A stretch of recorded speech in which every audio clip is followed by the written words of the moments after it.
বিকালবেলা আমাদের Agartala জিআরপিএসের sub inspector SI মঙ্গল দেববর্মা নেতৃত্বে একটি টিম আমাদের আগরতলা প্ল্যাটফর্মে চেকিং করতে বেরোয় রেল স্টেশনে।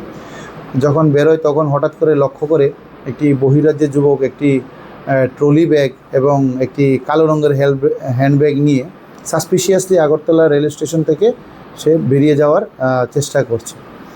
তারপর আমরা সঙ্গে সঙ্গে আমাদের স্টাফরা ওকে আটক করে এবং তার ওই দুটি ব্যাগ তল্লাশি করে সর্বমোট 230 বোতল অবৈধ অ্যাসকপ উদ্ধার করতে সক্ষম হয়। তারপরে এগুলি তার থেকে আমরা সিজ করি। এই অ্যাসকপগুলোর বর্তমান কালোবাজারি মূল্য হবে প্রায় 4 থেকে 5 লক্ষ টাকা।